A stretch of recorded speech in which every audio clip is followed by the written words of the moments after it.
Hmm? Yep, Chief, you're ready. It is truly 5 o'clock.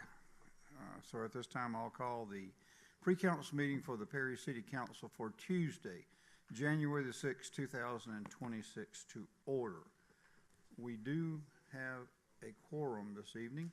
Item 3 are citizens with input. Are there any citizens here this evening that would like to address mayor and council at this time? Thank you. Item 4, items for this review and discussion. Item 4A is a discussion of the January 6th, 2026 council meeting agenda. Council members, I'll call your attention to that agenda at this time. Items 1 will be the roll call. Ms. Warren, you will start the meeting. Okay. The answer is yes, though. Okay. Item 2 in our agenda will be elected officials swearing in ceremony by Ms. Newby. And we'll start with the mayor, then we'll have Councilmember Jones, Councilmember Albritton, Councilmember-elect Dr. Faust. So we welcome her to our group. Item 3 will be the roll call, which is a standard item. Item 4 is the invocation and the Pledge of Allegiance to the flag. Does anyone like to do the invocation? Okay.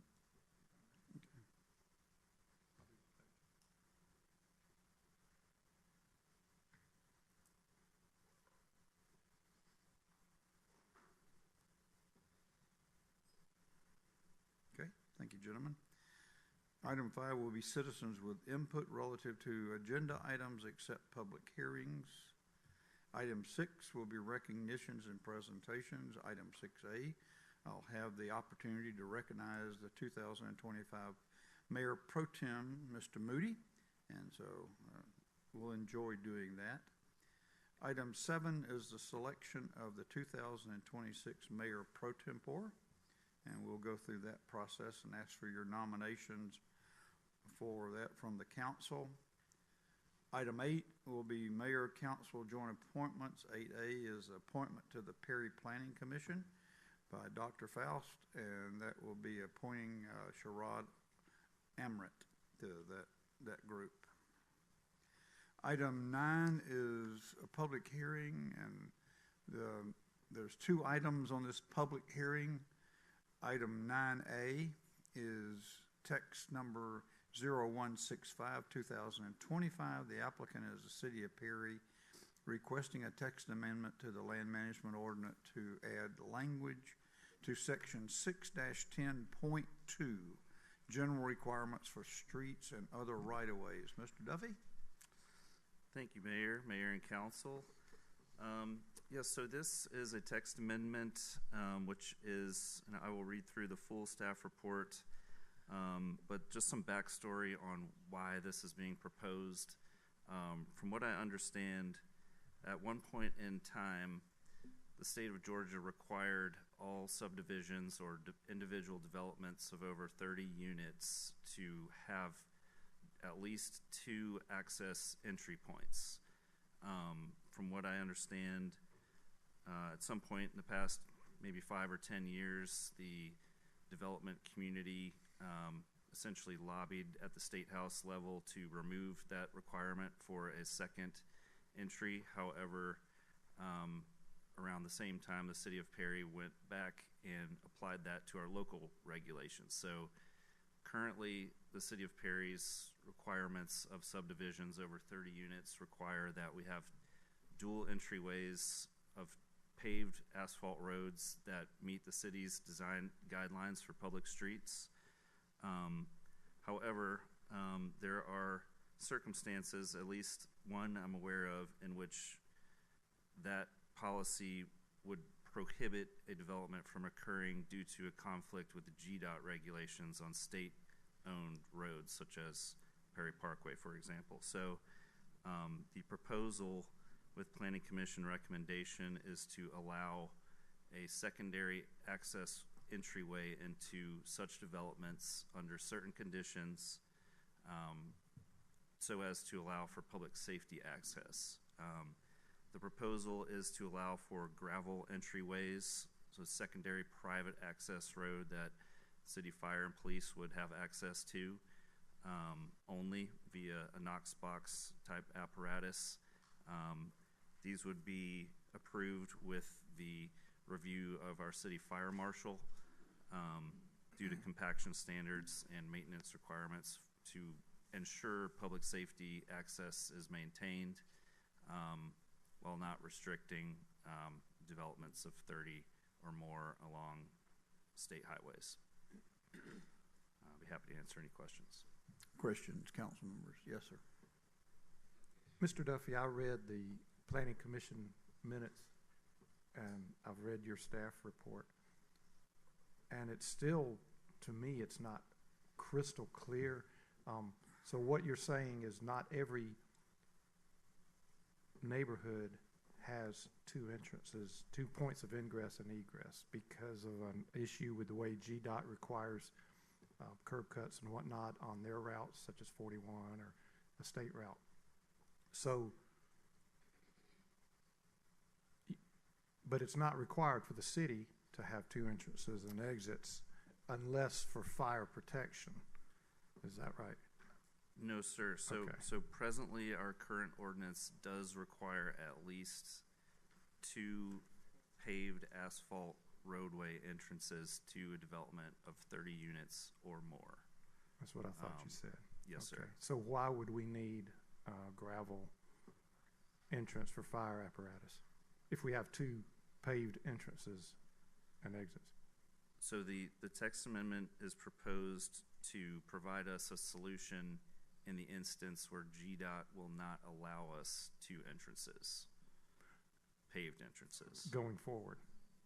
under certain specific conditions, requiring written request from someone who wanted to do that. So we could allow a subdivision with 1 paved entry and exit. No, sir, that would be in violation of the current ordinance. But what if GDOT wouldn't let us put an entrance on one of their routes? That is the exact scenario presented before you today. But you said that it's city policy that we have to have 2 paved entrances and exits.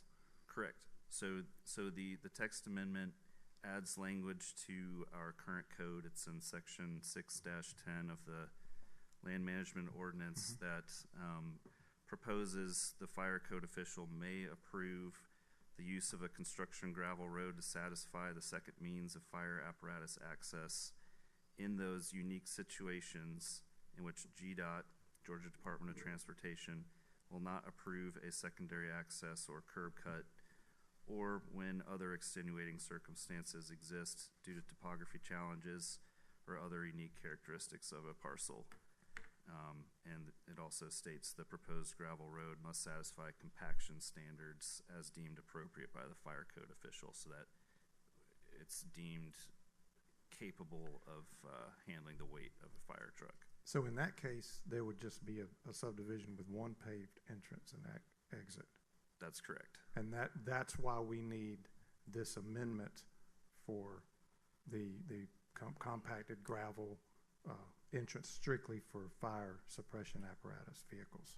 Correct, and I'll say that's when we do development plan reviews, the fire marshal is involved in that process as well, and he reviews the layouts of the proposed subdivisions, and he's looking at it from a standpoint of if a fire happens at this parcel deep within a subdivision, how long is it going to take a fire truck to get there?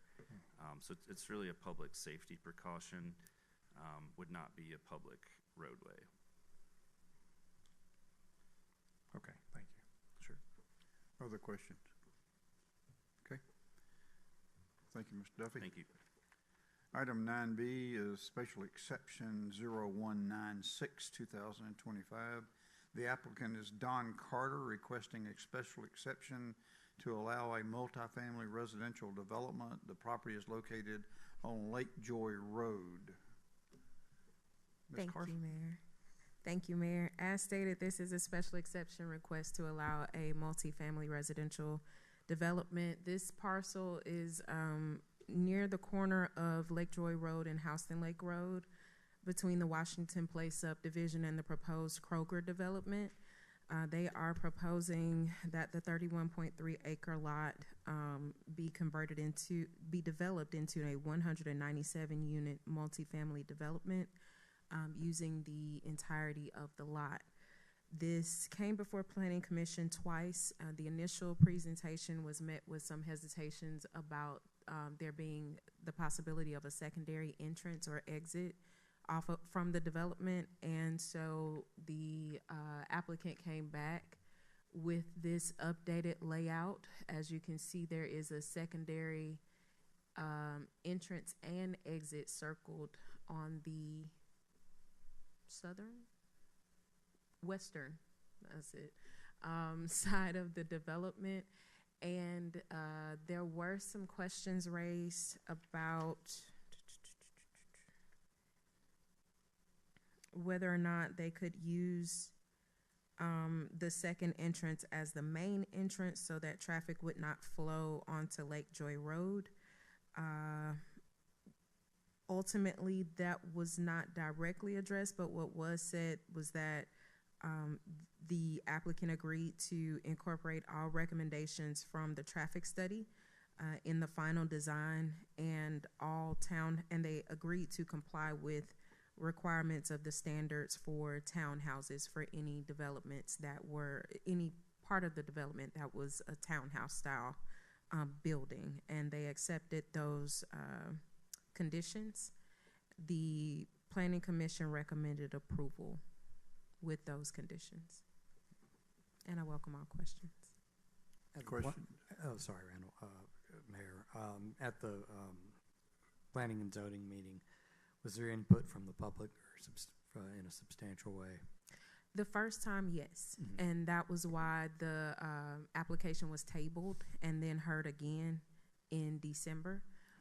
And at the second reading or the second hearing for the application, there was one gentleman that got up and asked about the potential of using this second entrance as the main entrance instead of the Lake Joy side as the main entrance. But that was it the second time? Yes, sir. Okay, thank you, Ms. Carson. I appreciate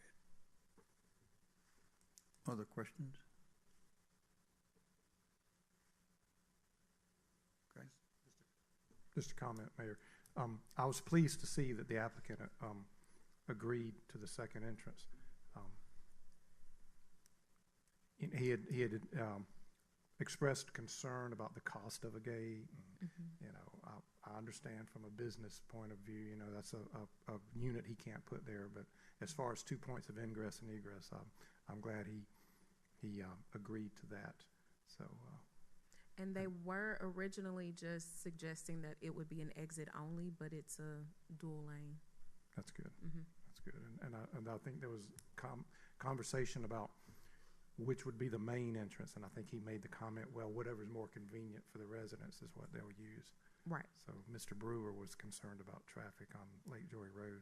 So that's another reason I was glad to see he decided to go with 2 entrances and exits. Sir. Thank you.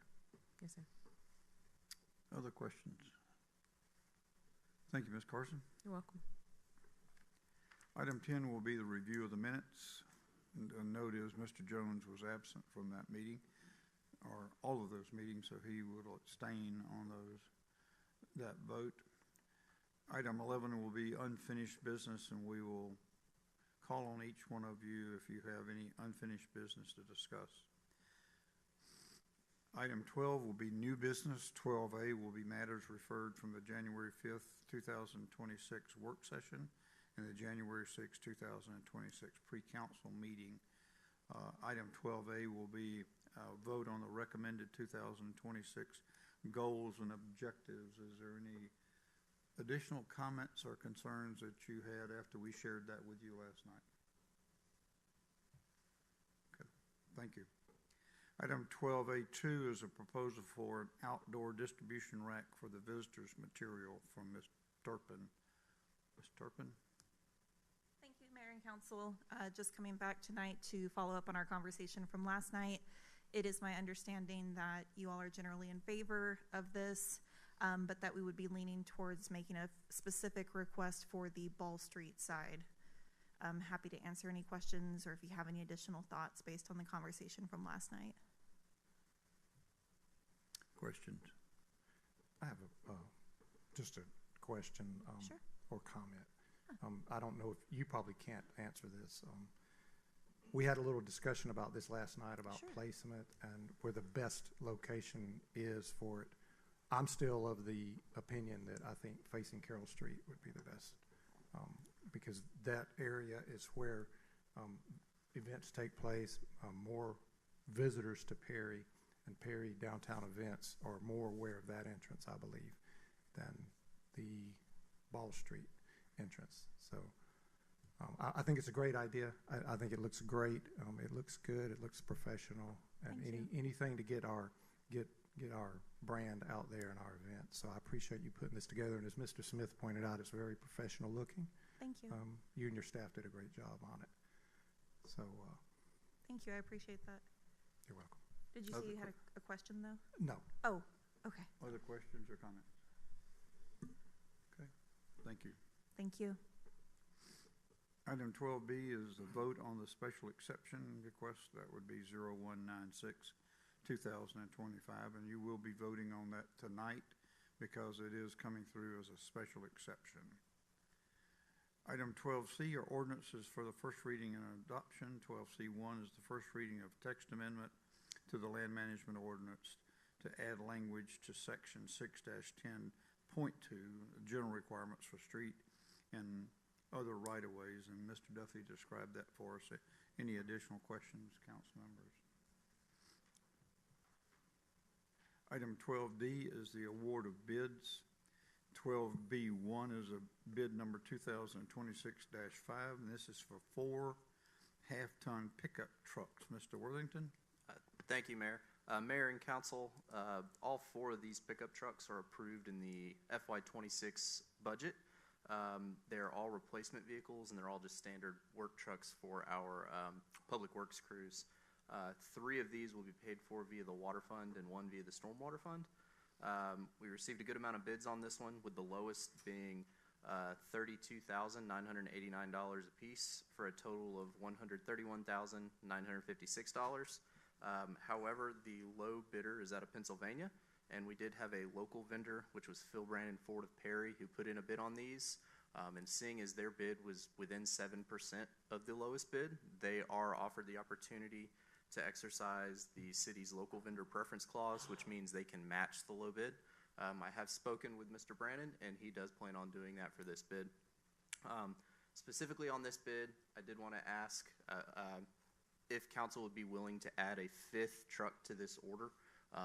After this bid was received and opened and started to be processed, got an email from our Public Works Department on December 31st that we actually had a 2019 work truck go down. It's a 2019 with approximately 108,000 miles on it. The engine blew up in it. It'd be $10,000 to put a new engine in at least. We don't think that'd be economical, and we're asking if council would be willing to add a 5th bid or a 5th vehicle to this. That vehicle would come from the solid waste fund if you so approve it, and it would be the adjustment would be included in your mid-year budget amendment. Comments, council? You're willing to add the 5th truck to this bid? No. And your thoughts on that? Well, my thoughts are,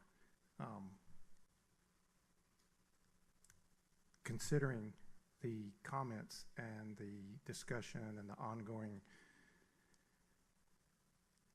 concerns about the water and sewer rates, I think that we should get, instead of approving these 4, I think we should spend this money instead of buying new trucks with it.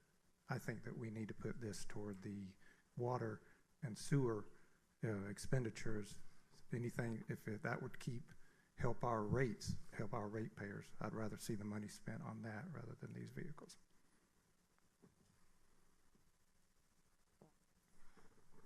Okay. Well, with my understanding and with the situation that we have, I can understand Mr. Moody what he's saying, but for its public work concern, we have a public that we have to take care of, and we need our trucks. And one of the trucks that got amount of miles on it I think we can probably sell them or get something for them, but this is a avenue that we have been going down for many years, and this is something that we need to make sure that our trucks be in good condition for public works so they can take care of the public like we so dearly need to do that on each assignment or each duty that we have. And I agree with Mr. Worthy that I don't think it worth putting $10,000 in a truck when we can add another one to it and making sure that we will take care of that for our public. And that's my point of view. Thank you, Reverend King. Mr. Worthington, remind me, how often do we replace these trucks? Current policy is we shoot for 10 years or 100,000 miles. However, several of these trucks are well past that. Okay. The oldest truck being replaced is a 2013.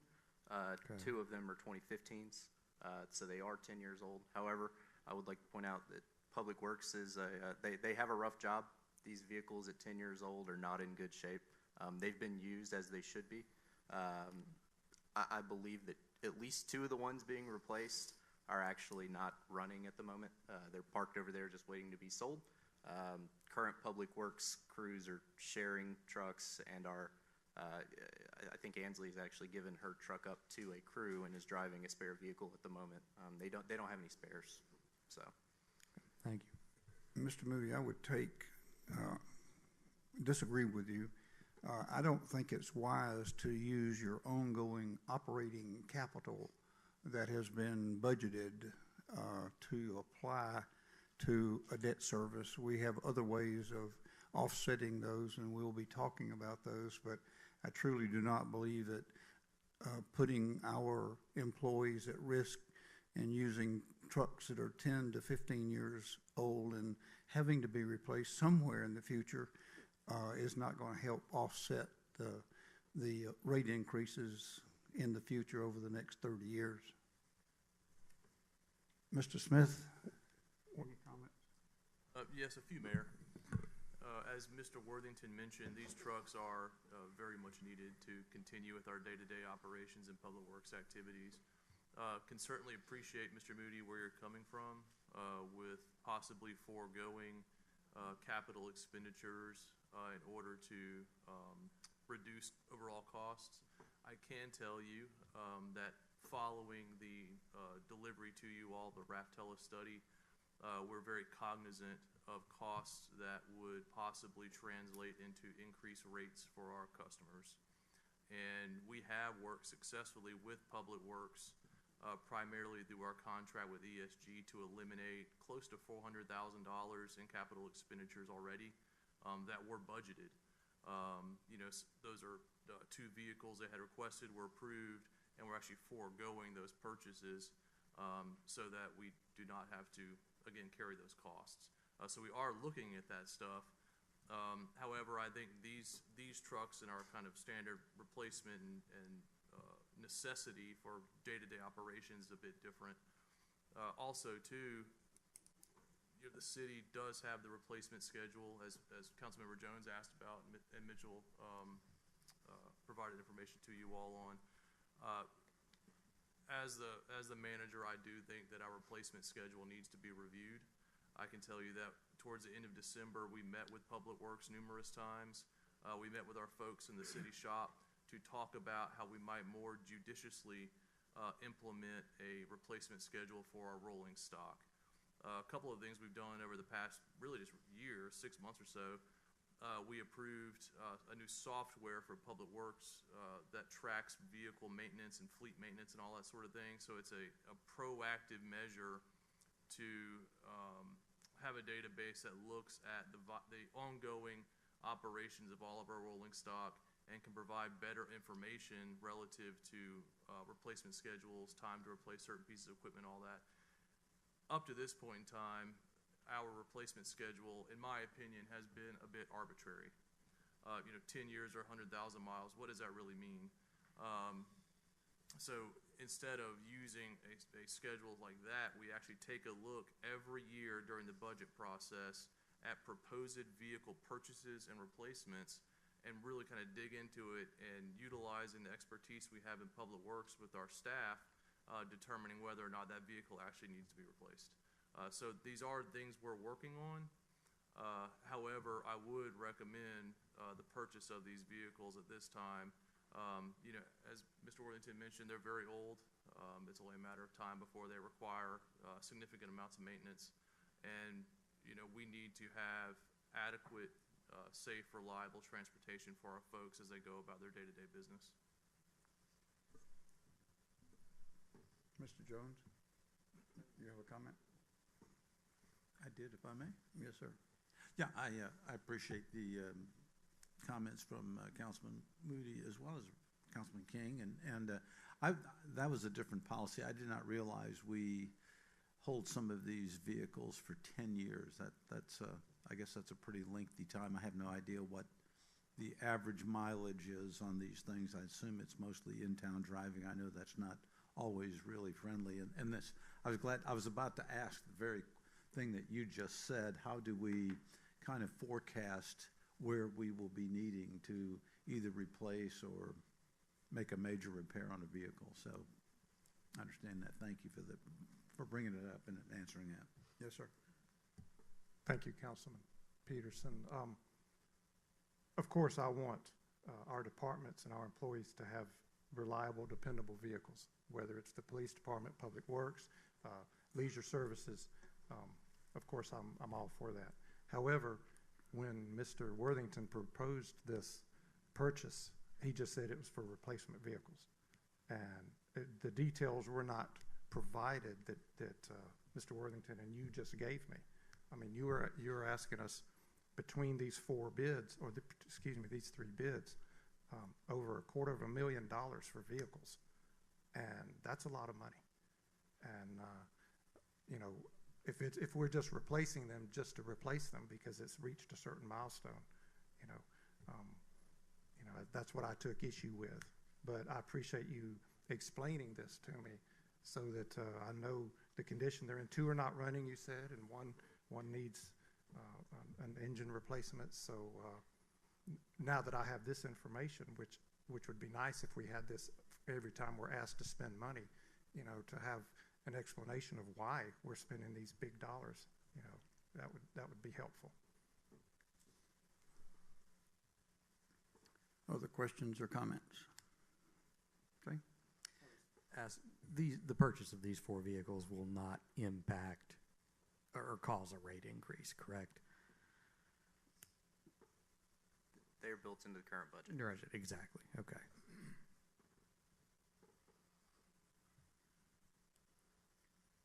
Other questions? Item 12D2 is bid number 2026-06, and this is for a 3/4 ton pickup. Mr. Worthington? Thank you, sir. Once again, this is a replacement vehicle. 3/4 ton is the same as a 250 or a 2500 series truck. We received several bids on this one. The low bidder was Allen J. Fleet Sales. That is a group out of Florida. Once again, we did have a local vendor, Phil Brandon Ford of Perry, who was within 7% of the low bid. So they would be given the opportunity to match the low bid if they so wish. Have spoken to Mr. Brandon, and he has indicated that he'd like to do that. Staff's recommendation would be to award it to Allen J., given Phil Brandon Ford the opportunity to match that bid at $56,253. Do you have any information on this truck that you can share with council? This specific one, I do not, no, sir. Okay. Other than it's going to our landscaping crew. It's what? It'll be going to a landscaping crew. Okay. Questions, council members, on this one? Okay. Item 12D3 is bid number 2026-07, and that's for a 1-ton pickup truck. Mr. Worthington? Thank you, sir. 1-ton pickup truck would be a 350 or 3500 series. Received a good amount of bids on this one. This one is replacing a 2014 model. I don't know the mileage on it. However, I do know there are some mechanical issues. It is driving, but it's hanging on by a thread is my understanding for this one. Low bid was Allen J. Fleet Sales again out of Florida. $67,998 was the low bid. Phil Brandon Ford of Perry was within 7%. Spoke with Mr. Brandon. He is willing to exercise the local vendor preference clause. And staff's recommendation would be to award it to L&J, given Phil Brandon the opportunity to match that price. Questions, council? Yes, sir. Once again, do we know the, I think you said it's a 2014, yes, sir. Okay. Yeah, it's a 2014. I don't know the mileage on this one. However, my understanding is it does have some mechanical issues going on, is driving, but kind of hanging on by a thread. Okay, thank you. Point of privilege, if I may. One point I forgot to bring up.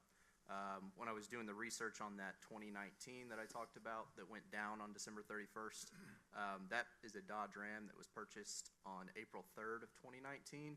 And on April 3rd of 2019, we paid $19,907 for that vehicle. Here we are 6 years later, a comparable vehicle is $32,989. It's approximately a 66% increase. Just wanted to point that out to you all. 6 years later, and our costs have gone up 66%.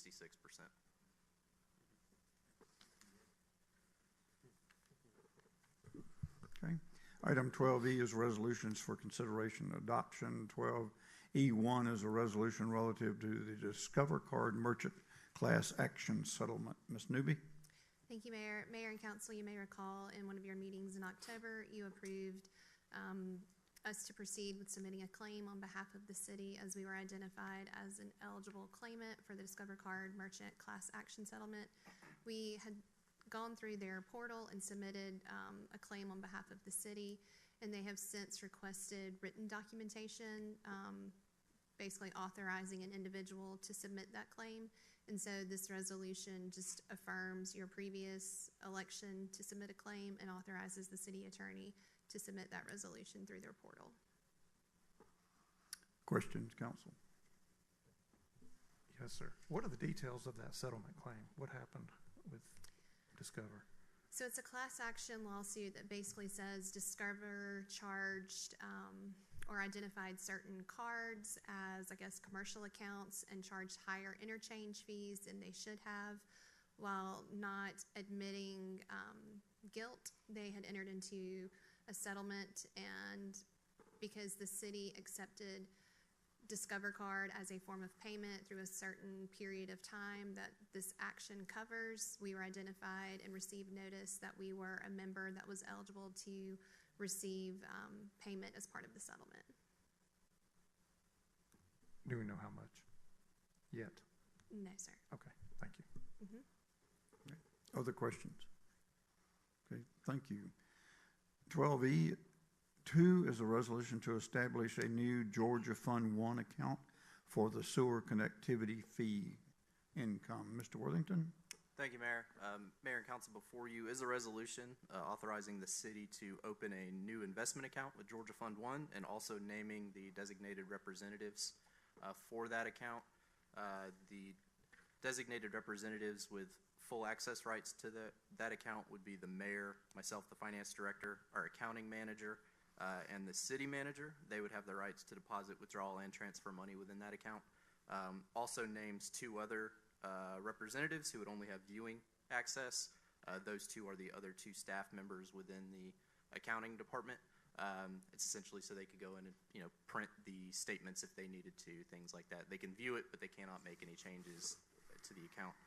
What this account will be used for is any of the money that comes in from the sewer connection fee. That revenue will be transferred monthly to the Georgia Fund 1 account so that it is separated and completely separate from our normal pot of cash for our water fund, and it will only be used to pay those designated or allocated parts of the debt service for the wastewater treatment facility and associated lines. The point in opening a Georgia Fund 1 account is it is the city's best opportunity to earn the highest interest. Questions, council? Thank you. Thank you, Mr. Worthington. Item 12F is Heritage Oaks Park Rental. Mr. Smith?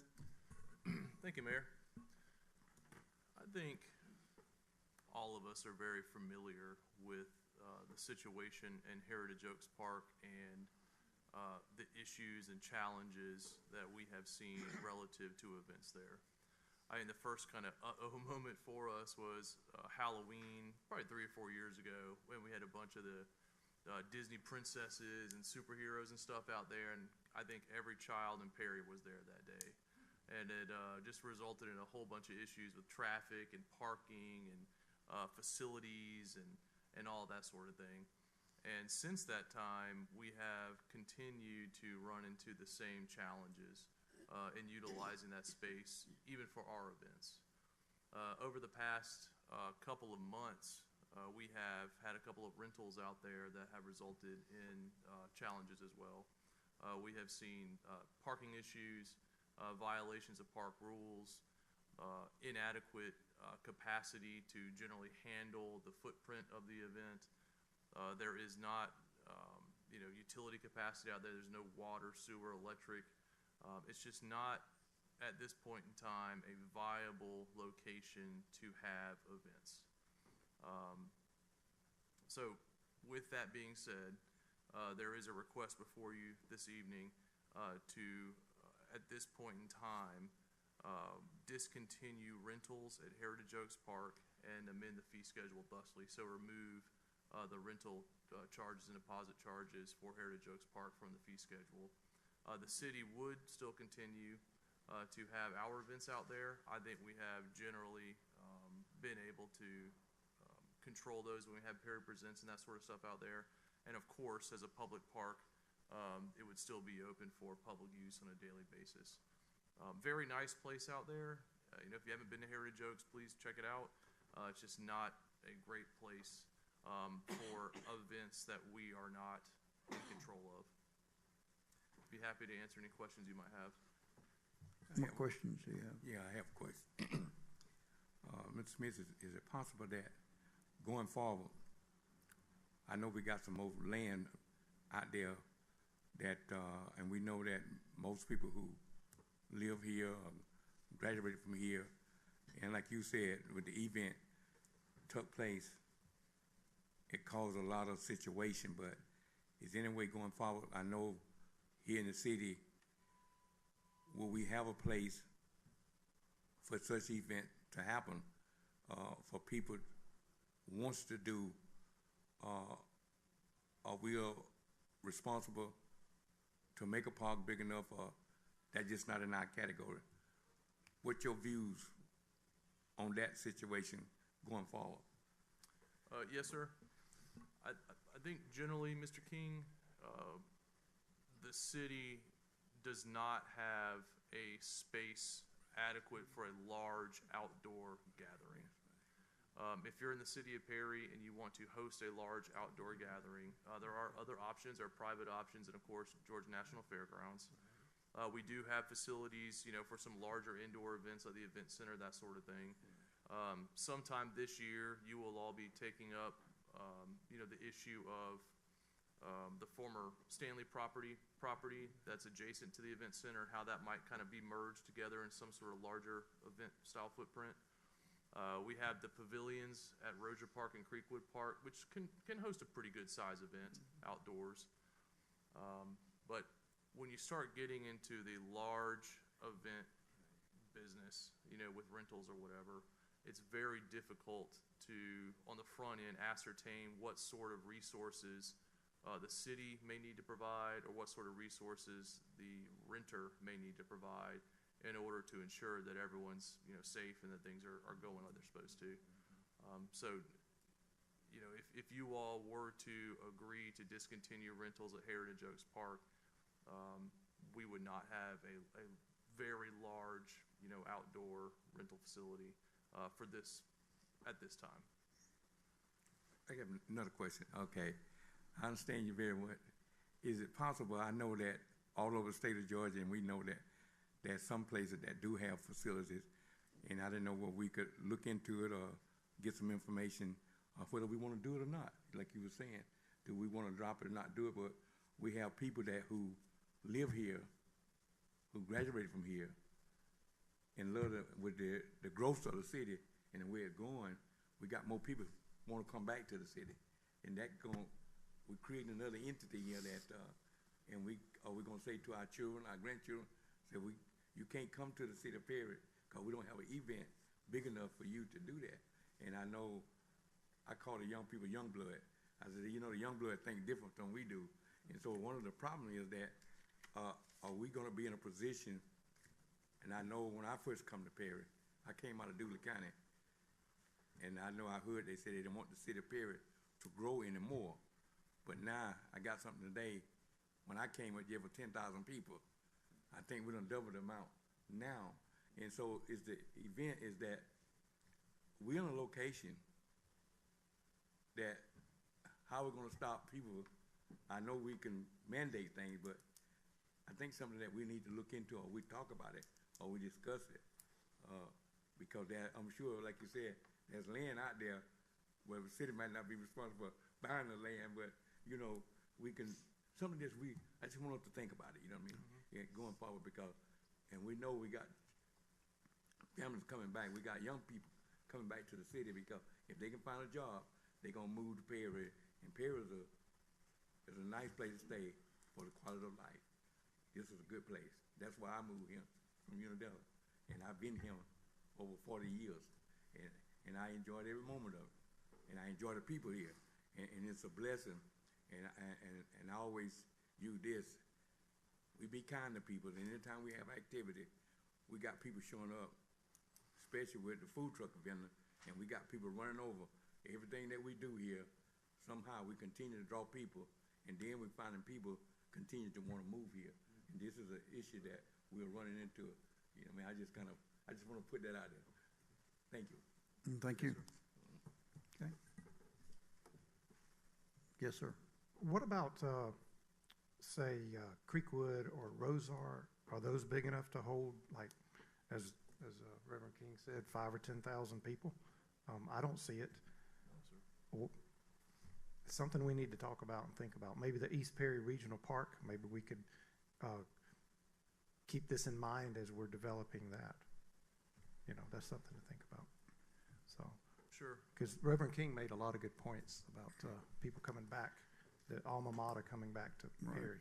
So, And that may be something, but what we're focused on tonight is the Heritage lack of Oaks. parking at Heritage Okay. Oak, and the purpose of that park and what it was built for as an amphitheater is not conducive to people wanting to put their campers and their, you know, food trucks and all that kind of stuff out there. It's, as Mr.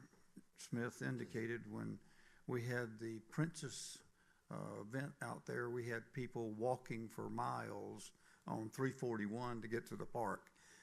So we don't have adequate parking to protect people out there, and it does create a problem. So I remember that, Mayor, because the speed limit along there is 55 miles It per is. hour, and here young people and their children walking on that state route. and in strollers, and so Yes, it was a dangerous situation. it was a very bad situation that night. So, but we've had a couple of other incidences that has led to the decision that that's probably not a park that we ought to offer up as rent.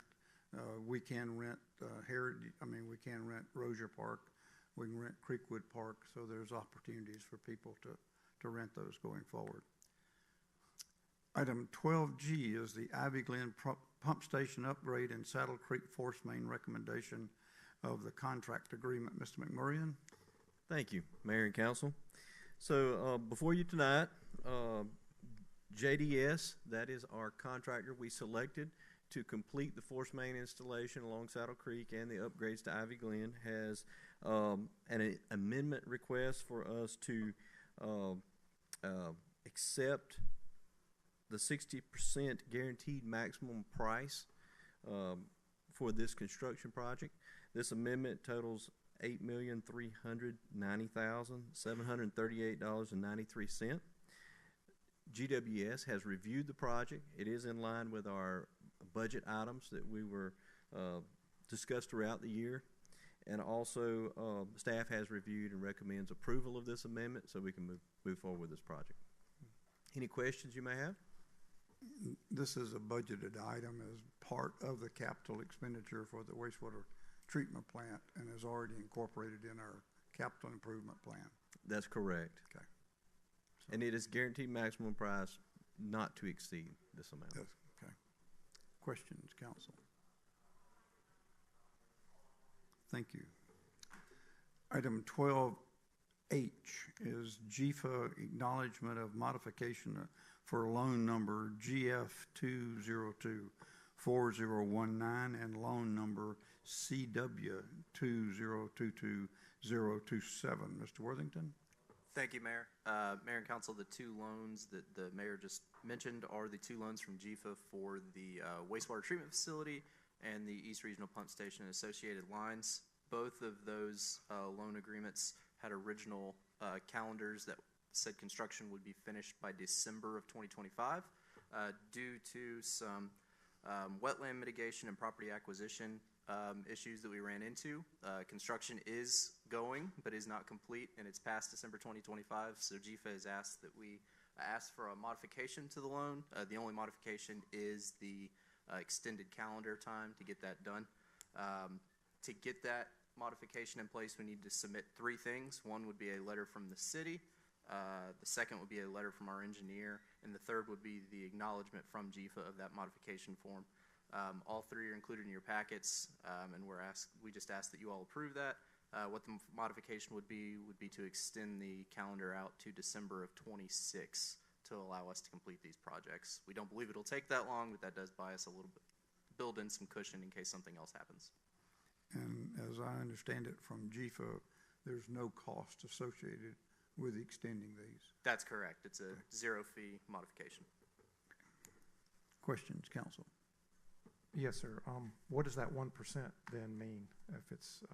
If you have more than 3 modifications, they begin charging a 1% fee per modification. And this would be our first modification on the loans. Thank you. Yes, sir. Other questions? Thank you. Item 12I is the Flint EMC easement relative to Saddle Creek Pump Station. Mr. McMurray? Thank you, Mayor. So to accompany our wastewater treatment project at A. Harris, the Saddle Creek pump station will require power. Flint Energies has submitted this easement request to allow the power service to come onto the city's property there at the pump station. Staff has reviewed and recommends approval of this easement request from Flint EMC. And what questions do you have? Okay. Thank you, Mr. McMurray. Thank you. Items 13 through 19 are standard items. Is there any questions relative to our agenda for this evening? Thank you. I'll refer you back to the pre-council agenda. Item 5 are council member items. Mr. Jones? No, Dr. Albritton? No, sir. Mr. Moody? No, sir. Mr. Peterson? No, Reverend King? Okay. Mr. Smith, do you have anything additional for us? No, sir. Okay. Ms. Newby, do you have anything additional? Okay. There's no requirement for an executive session at this time. I'll entertain a motion to adjourn our pre-council until 6 o'clock. Motion is second. All in favor, please indicate by raising your right hand. We do stand adjourned until 6 o'clock. Thank you.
I hate to interrupt all the fun this evening, but we do need to get started. This council likes to start right on time, so if I could ask you for your attention at this time.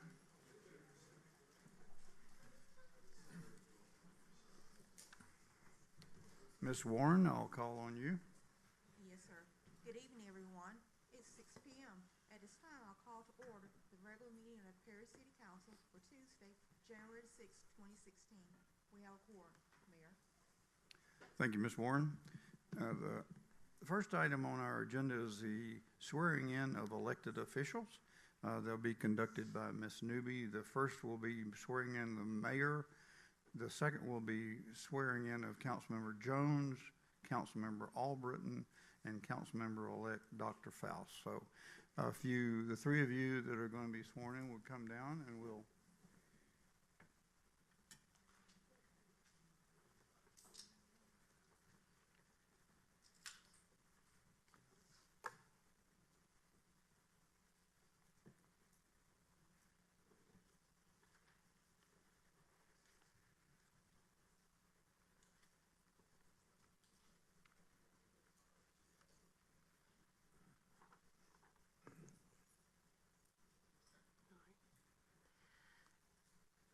So, Mayor, I'll read the oath, and then if you will swear or affirm at the end by saying "I do."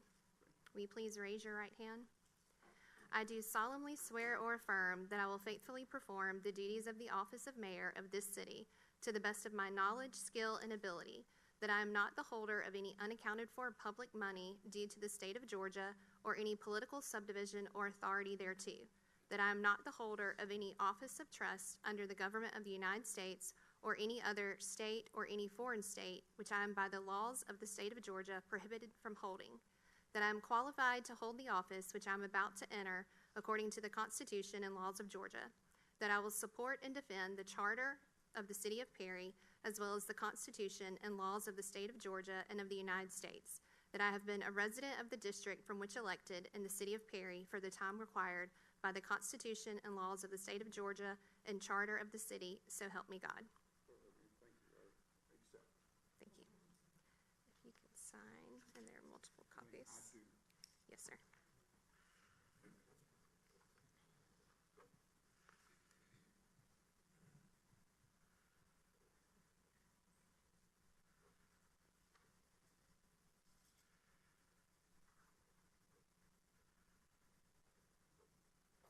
Thank you.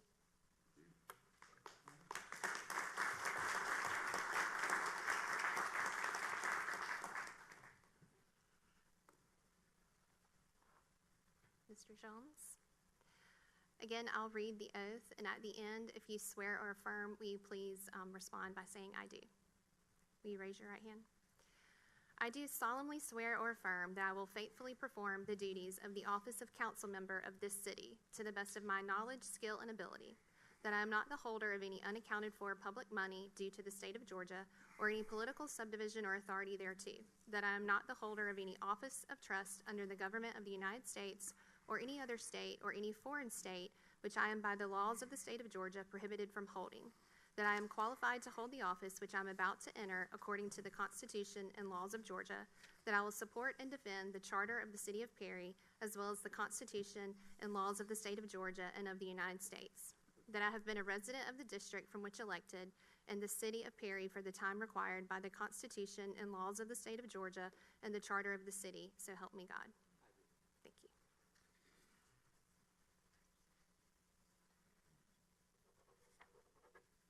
There are multiple. Thank you.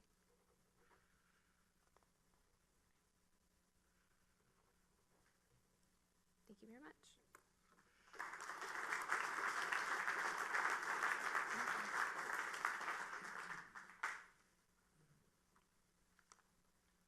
Dr. Albritton, I'm going to read the oath, and if you swear or affirm at the end, will you please acknowledge that by saying "I do"? I do solemnly swear or affirm that I will faithfully perform the duties of the office of council member of this city to the best of my knowledge, skill, and ability, that I am not the holder of any unaccounted for public money due to the state of Georgia or any political subdivision or authority thereto, that I am not the holder of any office of trust under the government of the United States or any other state or any foreign state which I am by the laws of the state of Georgia prohibited from holding, that I am qualified to hold the office which I am about to enter according to the Constitution and laws of Georgia, that I will support and defend the Charter of the City of Perry as well as the Constitution and laws of the state of Georgia and of the United States, that I have been a resident of the district from which elected and the City of Perry for the time required by the Constitution and laws of the state of Georgia and the Charter of the city. So help me God. Thank you.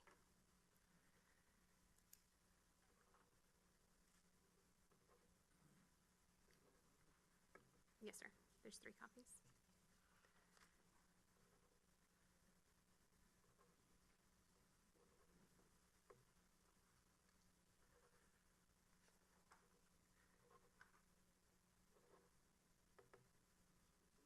Thank you.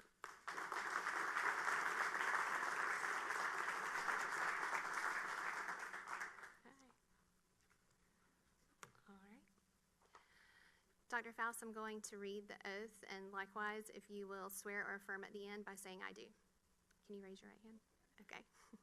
I do solemnly swear or affirm that I will faithfully perform the duties of the office of council member of this city to the best of my knowledge, skill, and ability, that I am not the holder of any unaccounted for public money due to the state of Georgia or any political subdivision or authority thereto, that I am not the holder of any office of trust under the government of the United States or any other state or any foreign state which I am by the laws of the state of Georgia prohibited from holding, that I am qualified to hold the office which I am about to enter according to the Constitution and laws of Georgia, that I will support and defend the Charter of the City of Perry as well as the Constitution and laws of the state of Georgia and of the United States, that I have been a resident of the district from which elected and the City of Perry for the time required by the Constitution and laws of the state of Georgia and the Charter of the city. So help me God.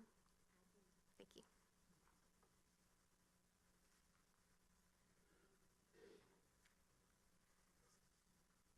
There's 3 copies because I know the clerk keeps one and has to file one with the probate court.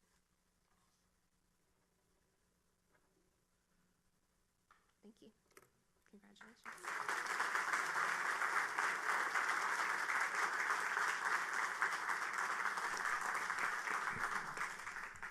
Congratulations to each and every one of you for your successful runs to for these seats.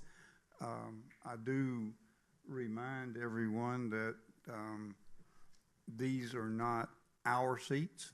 These are seats that belong to the voting public, and we are their public servants, and we need to always keep that in mind, that the reason we are here is to make Perry a much better place to live for the citizens that choose to live here. So congratulations, and I look forward to working with the newly elected as well as the ones that are currently serving to make Perry a much better place to live. So thank you very much for your willingness to serve. And welcome, Dr. Faust. Glad to have you up on the dais finally. Thank you. Appreciate it. Item 3 on our agenda is the roll. We have a quorum tonight. We have all 6 people in the seats. Item 4 is the invocation and the Pledge of Allegiance to the flag. Councilmember Peterson will lead us in the invocation, and Mr. Moody will lead us in the Pledge of Allegiance to the flag. If you are able, would you please stand at this time? And let us pray together. Father, how we praise you tonight just for the privilege of living in freedom and celebrating these newly elected or re-elected officials tonight. Thank you so much for Mayor Walker, for Councilman Albritton, for Councilman Jones, and for Councilwoman Faust. I pray, Lord, for them that they would be filled with wisdom, that your hand of blessing would be on them, as well as those of us who are their colleagues, as well as our city staff and our citizens. We thank you for our city and the privilege it is to represent it, to make decisions on its behalf. Help us to be good listeners to each other and to you most of all. We pray for your leadership to guide us and to bless these proceedings, especially tonight. We pray these things in the name of the Lord Jesus. Amen. I pledge allegiance to the flag of the United States of America and to the republic for which it stands, one nation under God, indivisible, with liberty and justice for all.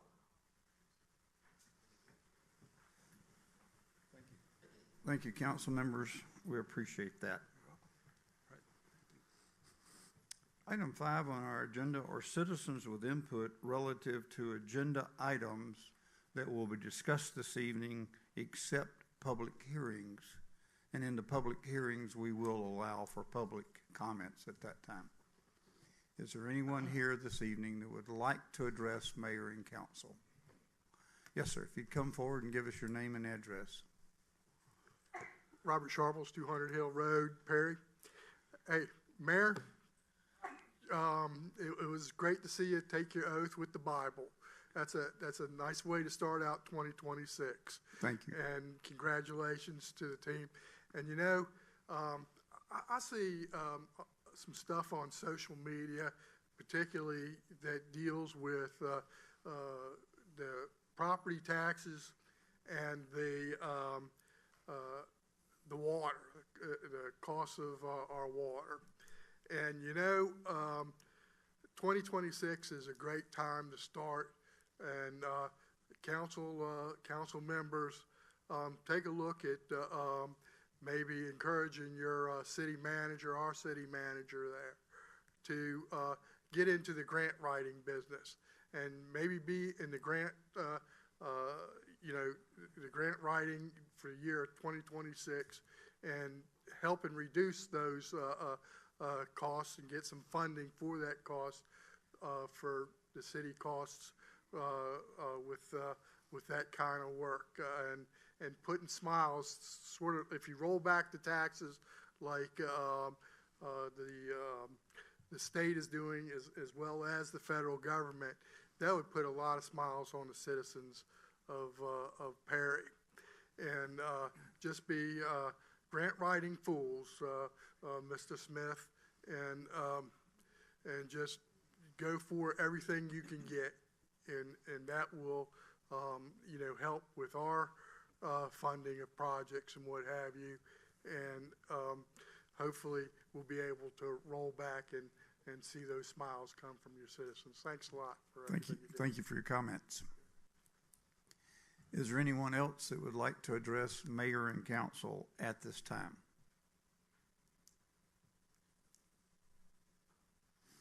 Thank you. Item 6 are recognitions and presentations.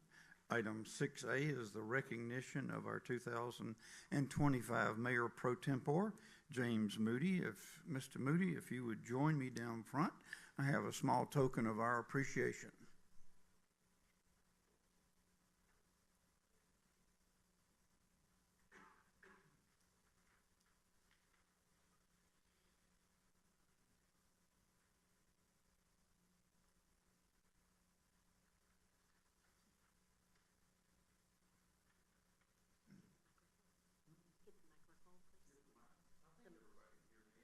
They can't hear on the live stream.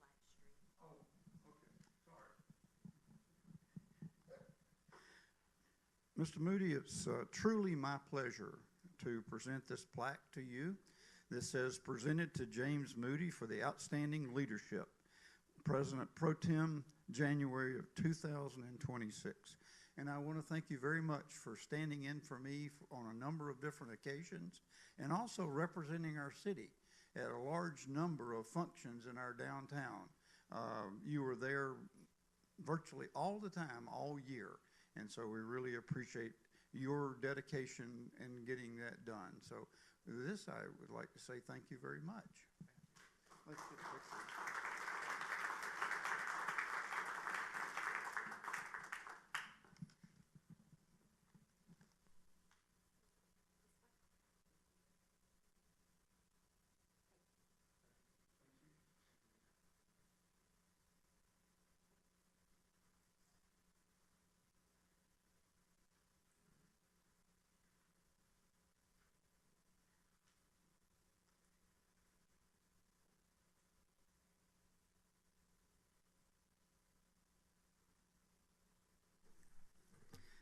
Item 7 on our agenda this evening is the selection of our 2026 Mayor Pro Tempore. At this time, I will entertain nominations from the council. I nominate Dan Peterson. Okay, we have a nomination for Dan Peterson. Is there any other nominations? Any other nominations for Mayor Pro Tem? Hearing none, is there a second to that nomination? Second. Okay, all in favor of approving Mr. Peterson as our Mayor Pro Tem for 2026, please indicate by raising your right hand. Very good, thank you. Look forward to working with you. Congratulations. Thank you very much. I look forward to serving all of you.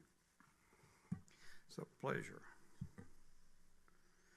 Item 8 is Mayor Council Joint Appointments. 8A is Perry Planning Commission. Council Member Dr. Faust has a nomination of Sherrod Amrit to the commission. The floor is yours. Yes, it was a pleasure to read all of the statements of interest that have been submitted for the Planning Commission, and Mr. Duffy and I had the pleasure of interviewing several of those people who submitted those interest statements. And after that interview, I would like to appoint Sherrod Amrit. Mr. Amrit is a very, very active member of our community. He has been living in Perry since 1983. He's on the board of the Perry Police Foundation, a member of Perry Methodist Church. He's a member of the Perry Rotary Club since 1994. And specific to this need in our Planning Commission, he has been a person in the field of architecture with a degree in architecture since 1991. So he is well qualified, and I'm excited about the input and the energy he's going to bring to our Planning Commission. Super. You got the nomination on the floor. Is there a second? Second. All in favor of approving Mr. Amrit to the Planning Commission, please indicate by raising your right hand. Please let the record show he was approved unanimously. Congratulations. Item 9 is a public hearing. The purpose of this public hearing is to provide any interested parties with an opportunity to express their views and concerns in accordance with OCGA Section 36-66-4. This public hearing is now open. Item 9A is a text amendment. This is text number 0165-2025. The applicant is the City of Perry, requesting a text amendment to the Land Management Ordinance to add language to Section 6-10.2, General Requirements for Streets and Other Right-of-Ways. Mr. Duffy? Thank you, Mayor. Good evening, council members.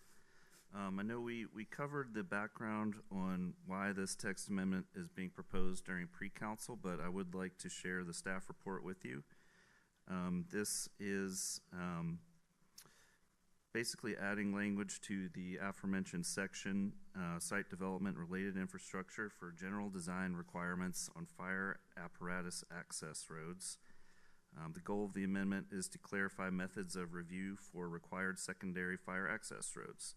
The language will apply for developments exceeding 30 dwelling units and require approval from the fire code official or a fire marshal under specific request circumstances to permit a gravel road as a secondary means of fire access.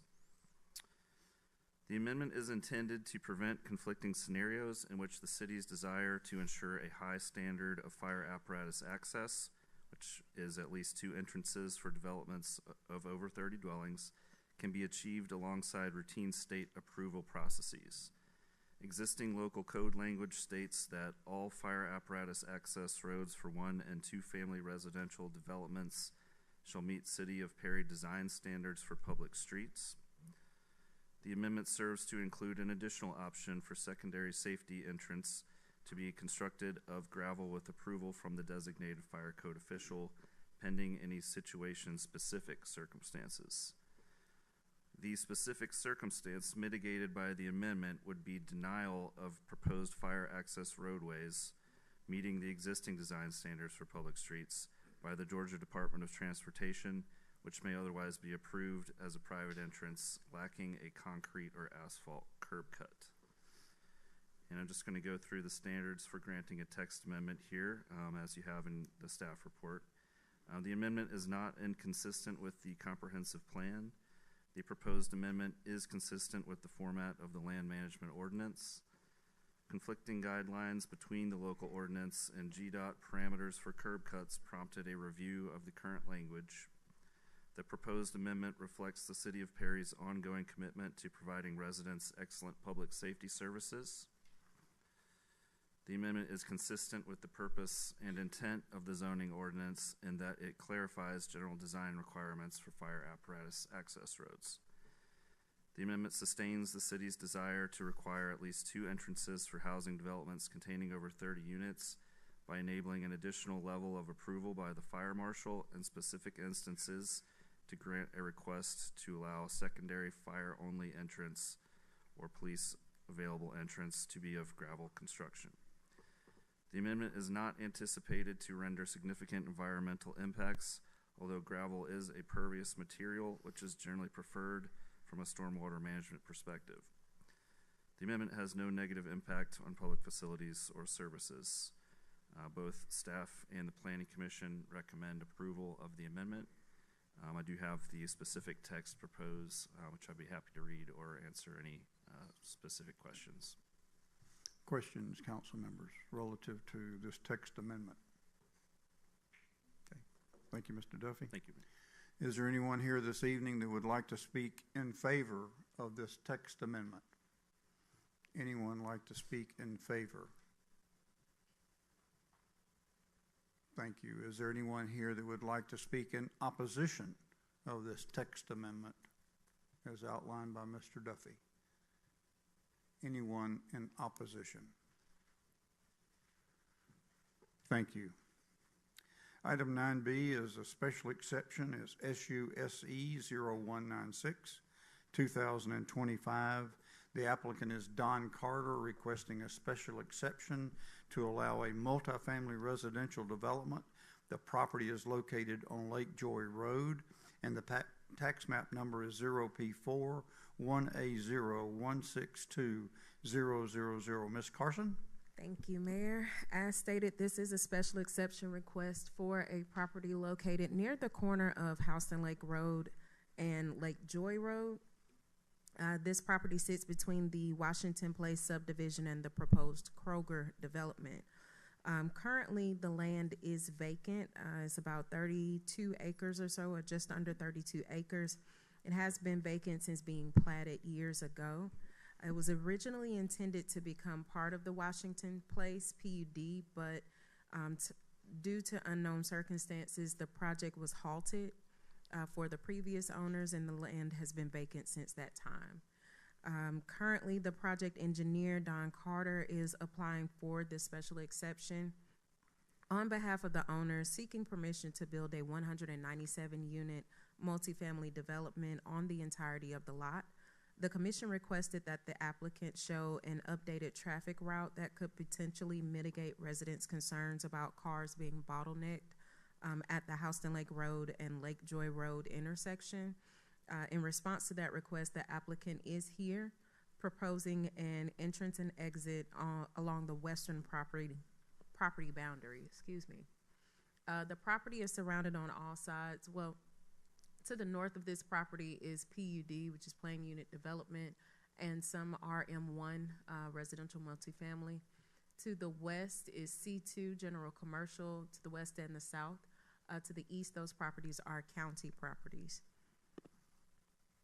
There are no known covenants or restrictions on the property. It's located in a suburban residential character area according to the joint 2022 comprehensive plan, which calls for a mix of housing types near amenities. This development would increase new residents' access to goods and services within a walkable distance. There is no expected utility, noise, pedestrian, or vehicular traffic or odor pollution due to people being in the home. I'm sorry. There will be increased traffic because of the development, but the Planning Commission has required the developer to abide by any recommendations from a traffic study that they are required to do in response to the development. This development is compatible with surrounding uses in the area and fits the City of Perry's desired growth pattern for this portion of Perry Parkway. Any determinations relative to density are subject to review during the permitting process. The same applies to street capacity beyond any information that the applicant shares today. Utility and city services are already available on the parcel. Planning Commission did recommend approval with the following conditions. All recommendations from the traffic study must be included in the final design, and all townhouse-style buildings must comply with requirements of the standards of the City of Perry.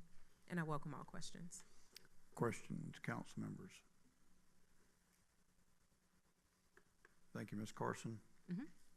Is there anyone here this evening who would like to speak in favor of this development? Anyone here to speak in favor? Yes, sir. If you would give us your name and address, please. Good evening, Mayor and Council. I'm Don Carter with Carter Engineering Group from Macon. I'm representing BMW developers. Developers here tonight with us. So we've been through a couple of the Planning Commission meetings and glad to make it here tonight. We're excited about the project that you see before you there. I think you have a packet that you see the plan. So our plan is to kind of mimic what was started out as part of the development on Washington Place along the side of Lake Joy Road. So we have like 1- and 2-story cottages. There's 29 of those that are along Lake Joy Road, and then in the back of the development there are 7 3-story buildings that have typical apartment units. These buildings are unlike any other developments you have here. These are all market rent. There's a lot of noise out on social media about what these are, but these are all market rent. Probably will be the nicest apartment developments that you have in Perry. So my client has recently built a couple. You can check these out in Macon. The Bowman Station was a development that we did on the north side of Macon, and also Long Bridge development is the most recent one. So both of those have components of what we're proposing here in Perry. So happy to answer any questions. There's a lot of information you have in your packet, so I'll be glad to entertain any questions you may have about that. Questions, council? One question, Mayor. How will you comply, and I know Ms. Carson has outlined it, but how will you comply with the results of the traffic study that was mentioned? So we've agreed to do the traffic study early on. That was one of the comments, and we're ready to engage the traffic consultant. We're using the same one that did the Kroger development, so there's some consistency there. They have a lot of the traffic numbers. We will make sure we capture all that. So since we started the planning process, we've really kind of been in the there's kind of a blackout period when you do counts because of holidays. We kind of got caught in Thanksgiving and then Christmas. So really next week's about the first opportunity we have to start to do counts that are more normalized traffic. So we intend to, if we're successful tonight, we'll start to study. It's probably a 30 to 45 day endeavor, and then we'll implement whatever they recommend. So the Planning Commission has already asked us, and we've complied with this request, to have a secondary entrance off of Washington Place. So that'll be a gated entrance. It'll be for our residents only. It won't be any pass-through traffic. Nobody cutting shortcuts through there. So, but our primary entrance is off of Lake Joy Road. And we've moved the driveway. We didn't move it on the plan. It's always where we had planned for it to be, but it's 785 feet from House to Lake Road up Lake Joy Road. So we're a long ways from the intersection there. We're already a 3-lane road there. So we think the traffic recommendation will probably be, it's not the first project we've worked on, but probably pretty consistent with the left turn requirement, which is already built, and then some length of deceleration lane. So whatever those requirements are, we'll adhere to that. Yes, sir. I'd be interested to know, assuming that all goes forward without any issues coming up, when would you plan to actually start the project, and do you have a timeline for when it might be finished? Right. So we're hoping to start probably now. It's probably towards the end of second quarter this year. So we would like to start the grading site work during late spring, early summer. Got to get through permitting and all those approvals, but. Thank you, Mr. Carter. Appreciate your information. Thank you. Is there anyone here that would want to speak in opposition of this development? Yes, sir. Yes. Can we get your name and address again, Okay, please? Robert Sharples, 200 Hill Road, Perry. And do the citizens of Perry really want multifamily housing? That's the big question, Dr. Faust, is that does Perry want to be known as a multifamily housing city rather than a where people can have their own home and not have the feeling of people being transient in Perry? Thank you. Thank you. Anyone else that would like to speak in opposition? Thank you. This public hearing is now closed. Item 10 is a review of the minutes. 10A, council members, you've been provided with the December the 15th, 2025 work session, excuse me, the December 16th, 2025 pre-council, and the December 16th, 2025 regular meeting. Please note Mr. Jones was absent from all of those meetings. At this time, I'll entertain a motion to approve those minutes as presented. Second. Motion and second. Are there any additions, deletions, or changes that you'd like to make to these minutes? Hearing none, all in favor of accepting the minutes as presented, please indicate by raising your right hand. Please let the record show the minutes were approved unanimously and Mr. Jones abstained from voting. Yeah. Thank you. Item 11 is unfinished business. 11A is unfinished business from the mayor. I have none at this time. Item 11B is unfinished business from the council members. Dr. Faust, anything this evening? No, Okay. sir. Mr. Jones? No, sir. Dr. Albritton? Mr. Moody? I have none. Mr. Peterson? Okay. Reverend King? Okay. Is there any unfinished business from our city attorney, Ms. Newby? Is there any unfinished business from our city manager, Mr. Smith? No, sir. Thank you. Item 12 is new business. 12A are matters that were referred from our January the 5th, 2026 work session and our January the 6th, 2026 pre-council meeting. I have two items that are on the agenda that were carried forward from our work session last night. Item 12A1 is a recommended 2026 goals and objectives. We reviewed those last night. There are 10 different goals that we have set forth for the city of Perry for next year, and they come in 6 different categories, and we had an in-depth discussion about those last night. Council members, are there any changes or additions that you would like to make to those recommended goals and objectives? Yes, sir. Mine is maybe to start out with just really a question. I want to make sure these are stated city goals as opposed to your goals for the Correct. city. Is that correct? This is city and this is the council, mayor council city goals. Okay. You know, with a lot of the presentations and stuff from last night and over time, you know, I have some other goals that I would want to present. I don't know if others on the council have thought of, you know, in regards to this, but do we suggest amendments to this? I had a couple of questions on some of these, but do we do amendments to this, or how does that work? Well, we can table it, you know, if you know, that was the, you know, our purpose of presenting it. So if you're not ready to approve it, we can hold it till our next meeting. I would appreciate that, just because of, you know, a couple of things I'd like to suggest that could also be goals. I mean, a lot of these move in the great direction like we should, I think, but I would like to add some additions to that, and you know, maybe others do too, but. Okay, we will receive your feedback. Okay. Yes, ma'am. I would like to table it.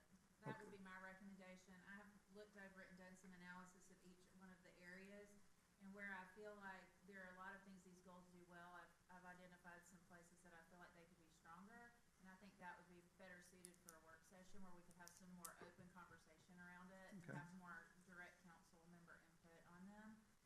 So my recommendation would also be to table it to a later meeting where we can have that conversation. We have a motion to table the recommended goals and objectives. Is there a second? Okay, there's a second. All in favor of table, please indicate by raising your right hand. We will bring it up at our next work session. And I might note, I looked at the calendar as to, just in regards to our next work session, that will be really, I think, in a month because January 19th, which is our normal time, is holiday, so, but that gives plenty of time to discuss and stuff. Thank you. Item 12A2 is proposed for an outdoor distribution rack for visitor materials. Ms. Turpin? Good evening, Mayor and Council. Thank you for allowing me to come back tonight to discuss following up on our request for an outdoor distribution channel for our visitor guides. I came a couple months ago and made this request to you all, and I'm back tonight with a more solid proof of concept for you. Just for a little bit of backstory to keep it very brief, we put out about 10,000 copies of our visitor guide annually. We distribute them all over the state of Georgia and beyond. Just today alone, we got requests from Florida, Michigan, and Kentucky to start sending those out. So we are very excited to put these visitor guides in as many hands as possible. As we discussed last night, we are requesting permission to put the visitor guide outside of City Hall so that people who are coming outside of our staffed office hours are still able to get these resources.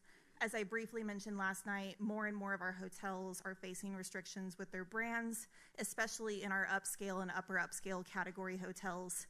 They are more often than not limited in what they are allowed to put out in their lobbies. So this would be one extra channel for us to get these visitor guides out to the people who are coming to our community. Our destination guide also does cover a lot of resources that are very helpful for new residents as well.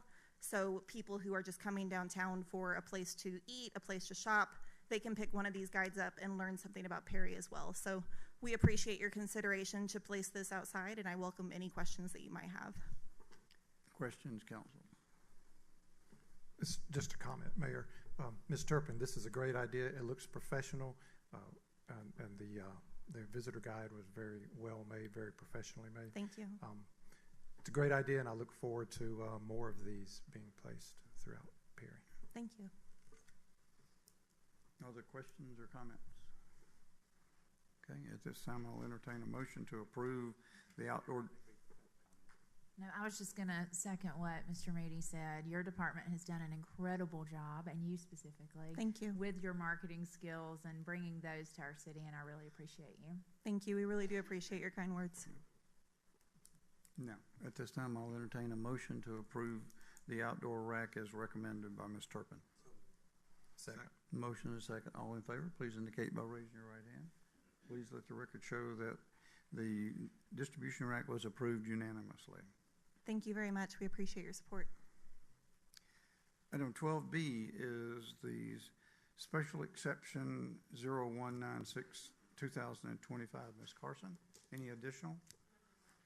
Council members, at this time, I'll entertain a motion that outlines your desires on this development. I'd move to approve. I have a motion to approve. Second. Motion and a second. All in favor, please indicate by raise. I'm sorry. I'm just going to ask, does that include the conditions that are recommended by the Planning Commission? Yes, I would assume that all the conditions outlined by the Planning Commission would be part of this Just need to make motion. sure that was included in the motion. Because I can't speak for the person who made the motion, but Yes, I would agree. okay. Thanks. So I have a motion and a second. All in favor, please indicate by raising your right hand. Those opposed, please let the record show that we have 4-2. Mr. Jones and Dr. Faust vote in opposition. So this special exception was approved. Item 12C are ordinances for the first reading and introduction. 12C1 is the first reading of a text amendment to the land management ordinance to add language to section 6-10.2, general requirements for streets and other right-of-ways. Mr. Duffy, I don't think there's anything additional. Nothing further, sir. And there's no action required by the council this evening due to the fact this is the first reading of the ordinance.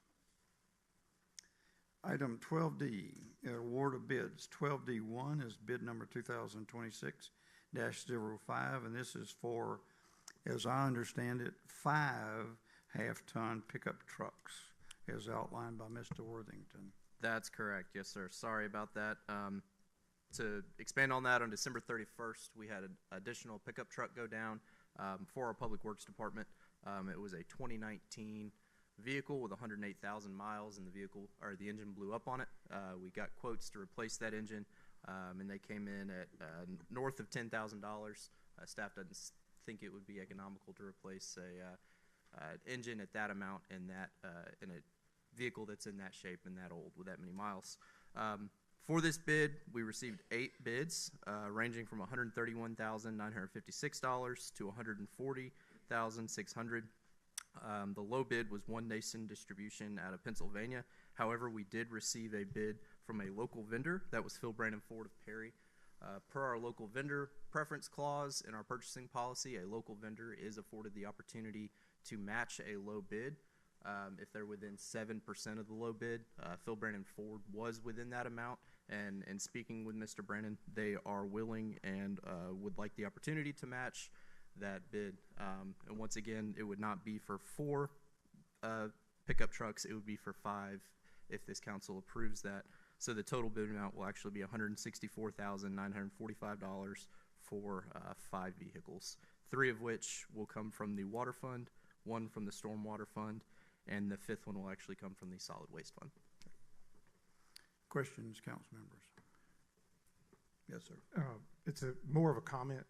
Mr. Worthington, I appreciate you clarifying during pre-council the condition of these vehicles, letting us know that they were in pretty bad shape. Some aren't even running, and so I appreciate the opportunity to understand the condition that they're in before we're asked to spend this much money. Yes, sir. Other questions or comments? At this time, I'll entertain a motion to approve the bid for the 5 half-ton pickups as outlined by Mr. Worthington, with the local vendor option available to Mr. Brannon. There's a motion and a second. All in favor, please indicate by raising your right hand. Please let the record show the bid was approved unanimously. We will allow you to use your left hand. I know your shoulder hurts, so it'll still count too. Item 12D is award of bids, is bid number 2026-06. This is for 1 3/4-ton pickup truck. Mr. Worthington. Thank you, Mayor. This pickup truck is also for Public Works, going to one of our landscaping crews. We received 7 bids on this one, ranging from $56,253 to $71,989. The low bidder was Allen J. Fleet Sales out of Florida. Once again, the local vendor, Phil Brandon Ford of Perry, was within 7% of the low bidder, so they would, per our purchasing policy, be given the option to exercise that local vendor preference clause. Once again, Mr. Brandon has indicated that he would like to do that. So staff's recommendation would be to award this bid in the amount of $56,253, ultimately to Phil Brandon Ford of Perry. Okay. Questions, council members? Hearing none at this time, I'll entertain a motion to approve the bid for the 3/4-ton pickup truck as outlined by Mr. Worthington. Motion and a second. All in favor, please indicate by raising your right hand. Please let the record show that it was approved unanimously. Item 12D3 is bid number 2026-7. This is for a 1 1-ton pickup truck. Mr. Worthington. Thank you, sir. Once again, this vehicle would be going to Public Works, actually the ESG, ultimately to be used as part of the water fund. We received 6 bids on this one, ranging from $67,998 to $97,989. Phil Brandon Ford, the local vendor, was once again within the 7% range, so they are afforded the opportunity under our purchasing policy to match. They've indicated that they would, so staff's recommendation would be to award this bid in the amount of $67,998, ultimately to Phil Brandon Ford of Perry. Questions, council members? And again, Mr. Worthington, this is a replacement. It is, yes, sir. I under- This one is replacing a 2014 model vehicle that is in rough shape. I understand from the pre-council, Yes, sir. it's barely hanging on, and it's not financially economical to continue repairing this. No, sir. Thank you. Okay. Other questions or comments? At this time, I'll entertain a motion to approve the bid for the one-ton pickup as outlined by Mr. Worthington. Motion and a second. All in favor, please indicate by raising your right hand. Please let the record show the bid was approved unanimously. Thank you. Mr. Worthington, in pre-council, you shared with us a cost comparison of the regular pickup trucks as to what we paid for one in 19 versus what we're paying for them today, to kind of give everybody an idea of what cost increase we're dealing with. Absolutely. So the vehicle that went down on December 31st was a 2019 Dodge Ram that we purchased on April 3rd of 2019. The ultimate price that we paid for that was $19,907. The vehicles that you all just awarded, which are very comparable, it's essentially the same truck, are, give me 1 second, $32,989. That's a $13,082 increase, or approximately 66% over 6 years. Yeah. Well higher than your standard inflation amount. Yes, those are the kind of issues that we're dealing with, so we appreciate it. Thank you. Thank you. Item 12 is resolutions for consideration and adoption. 12E1 is a resolution relative to the Discover Card Merchant Class Action Settlement. Ms. Newby? Thank you, Mayor. Mayor and Council, you may recall at your October 21st meeting that you approved the city being able to submit a claim to participate as a member of the Discover Card Merchant Class Action Settlement. You may recall that basically in this class action settlement, Discover Card allegedly charged higher interchange fees for certain cards that they marked commercial cards inaccurately. And so because the city accepted payment from Discover over a period of years, we received a notice that we were a member of this class eligible to participate in the settlement. Based on your approval in October, we submitted a claim through their website, through the portal. Following that, just a copy of the minutes on the approval wasn't sufficient. They wanted additional documentation identifying an individual being authorized to submit the claim. And so this resolution, again, affirms your participation in the settlement and authorizes the city attorney to be able to submit the resolution as documentation for the city to submit a claim and be a participant in this settlement. Questions, council members? Hearing none, at this time, I'll entertain a motion to approve the resolution as outlined by Ms. Newby. So moved. Motion and a second. All in favor, please indicate by raising your right hand. Please let the record show that the resolution was approved unanimously. Item 12E2 is a resolution to establish a new Georgia One account for our sewer connectivity fee collections. Mr. Worthington? Thank you, Mayor and Council. The resolution before you allows the city to open an investment account through Georgia's local government investment pool, commonly known as Georgia Fund 1. And it also designates the representatives who are named with authority to make changes or view those accounts. What this account will be used for is all of the revenue that comes in from the new sewer connection fee that was active starting January 1 will be transferred into this account so that it is segregated and separate from all of our normal revenues in the water fund, and it will strictly be used to pay for the allocated portion of debt service that is used to build the new wastewater treatment facility, associated lines, and East Perry Pump Station. The named designated representatives on this account who have full power to deposit, withdraw, and transfer would be the mayor, the finance director, our accounting manager, and the city manager. Additionally, the two other staff in the accounting department would have view-only rights, so they'd be able to view the accounts and print statements. Okay. Questions, council members? Hearing none at this time, I'll entertain a motion to approve the resolution establishing a new Georgia Fund 1 account. Second. Motion and second. All in favor, please indicate by raising your right hand. Please let the record show that the Georgia One Fund was approved unanimously. Thank you. Thank you, Mr. Worthington. Item 12F is Heritage Oaks Park Rentals. Mr. Smith? Thank you, Mayor. Mayor and Council, as we have seen with some of our own events and as we have seen with some rentals as of late, there are some ongoing challenges relative to hosting events at Heritage Oaks Park. Primarily amongst those are safe ingress and egress off of 341 right there, very high speed limit, inadequate parking. There's no sewer service, so you have to bring in portalets if you were to have some sort of event, no water, limited electricity, all that sort of thing. So renting it, on the front end, you have to be very aware of what challenges there are and put into place proper mechanisms to address those challenges should the event continue. The city has been able to generally control our events and maintain our events out there in a safe manner. We have learned from past experiences. However, we have had some issues with some private events lately. Addressing issues on the front end and making sure issues don't arise when the events are occurring. And at this point in time, administration is of the belief that that facility is just inadequate for future rentals. And that for that reason, you have before you this evening for your consideration a recommendation to discontinue private rentals of Heritage Oaks Park. The city would still have some of our own events there, and of course, as a public park, it would be open for general public use 7 days a week. Questions, Council?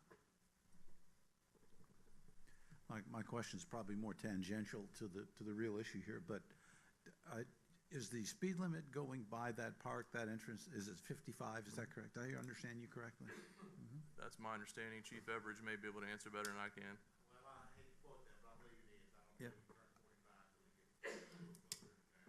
I can confirm that, Councilman What is it? Peterson. I'm sorry.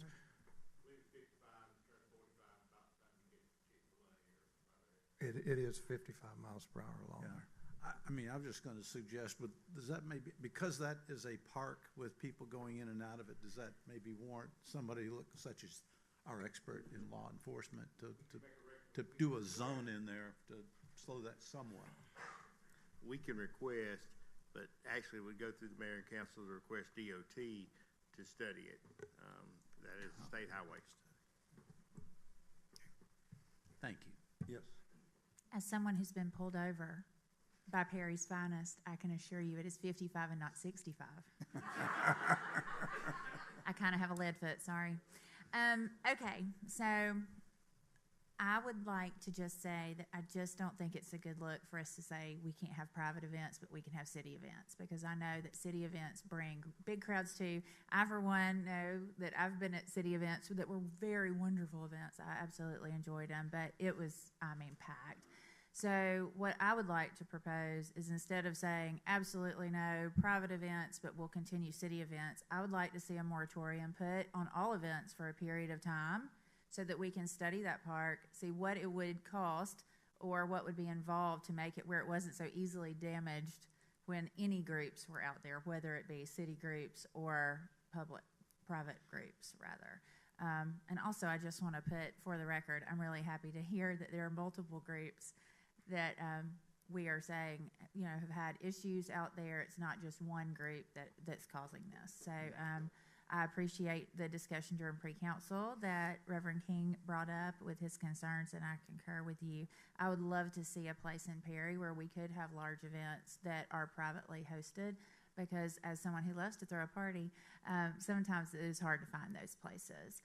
So I would like to see if there's a way to maybe make adjustments to that park to then one day be able to reopen it to events. And that may be something out of reach, right? But I'd like to take a little period before we just say absolutely no, maybe, and put a moratorium on those to pause them. I'm not entirely opposed to that, but I wouldn't want it to interfere with our Perry Presents, that we have scheduled over the summer and so forth. I mean, how long of a moratorium are you proposing? How long would it take? 6 months, 3 months? I don't know. I'm the new girl. Sorry. I mean, to look at it and come back in 3 months and say, of course, that might be difficult with city people because of all the planning that goes into making those Could we commitments. just, But, go ahead. could we just table it until maybe our retreat in February to discuss it? We can do that. Or we can table it to our next work session. Mr. Smith? If I may too, we have discussed improvements that could be made in order to ensure we can host events out there.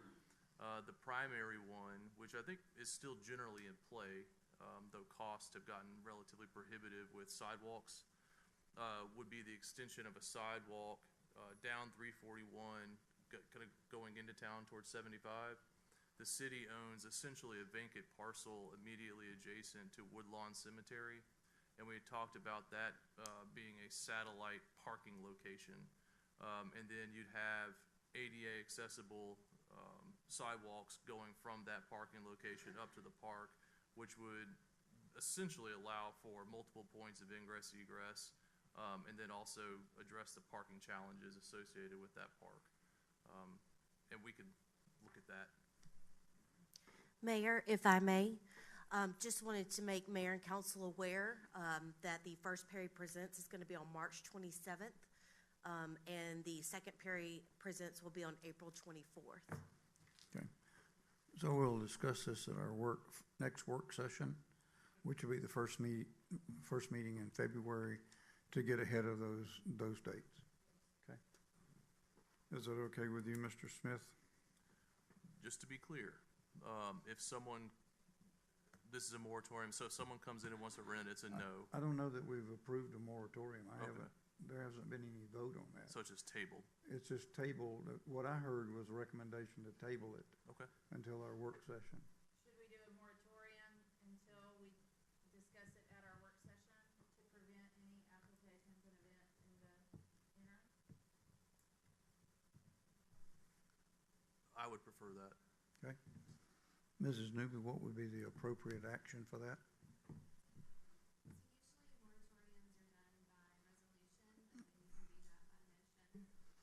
You can do it by motion, okay? Yes, sir. Well, What's the time period, though, that we're setting on it? I would think that it's gonna be sometime in the middle of February, so if we wanna set a date to get us past our work session, that's okay with me. So that would be, moratorium would end on the 15th of February. Okay, if that could just be included in the motion for Okay. it, so it identifies that time Well, is period. there a motion to put a moratorium on Heritage Oaks Park rentals from today till February the 15th? So move. There's a motion. Second. All in favor, please indicate by raising your right hand. We do have a moratorium on the rental of that park over basically the next 45 days. And we will discuss it at our next work session. Excuse me. 12G is the Ivy Glen Pump Station upgrade in Saddle Creek Force Main recommendation of a contract agreement. Mr. McMurray. Thank you, Mayor and Council. In your packet, you have a copy of the amendment for our CMAR contractor. JDS has submitted. GWS, our owner's representative, has reviewed the packet. They're asking for the amendment for the sewer extension, which will go to our A. Harris wastewater treatment facility. This is an upgrade to Ivy Glen Pump Station and the force main along Saddle Creek. This amendment is for a guaranteed maximum price that is not to exceed the price of $8,390,738.93. This is a budgeted item that has been in our sewer master planning for some time and included in our recent studies. Staff has approved and recommends approval of this project.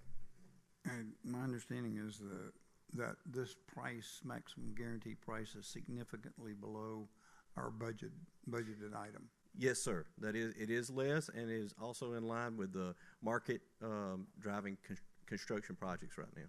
Okay. Yes, sir. I just wanted to confirm then, when you say this is a budgeted item, this means that it is somewhere wrapped into one of our bond issues where we already have borrowed money. We're not having to borrow money. Is that correct? That's correct. Okay. Mitchell may have to confirm which fund source, but that is correct. This project was included in the 2025 PPFA bond issuance. That's all I wanted to know. Thank you. Other questions? Hearing none at this time, I'll entertain a motion to approve the recommended guaranteed maximum price as outlined by Mr. McMurray. Motion and a second. All in favor, please indicate by raising your right hand. Please let the record show that the guaranteed maximum price was approved unanimously. 12H is GFA acknowledgement of modification for loans number GF 2024019 and loan number CW 2022027. Mr. Worthington? Thank you, Mayor. The two loans mentioned in your packet are two major funding sources for the East Perry wastewater treatment facility and the associated lines and East Perry pump station. As part of the original contracts with GFA for these loans, the construction period was to end in December of 2025. However, due to some wetland mitigation and property acquisition delays, those projects are still under construction.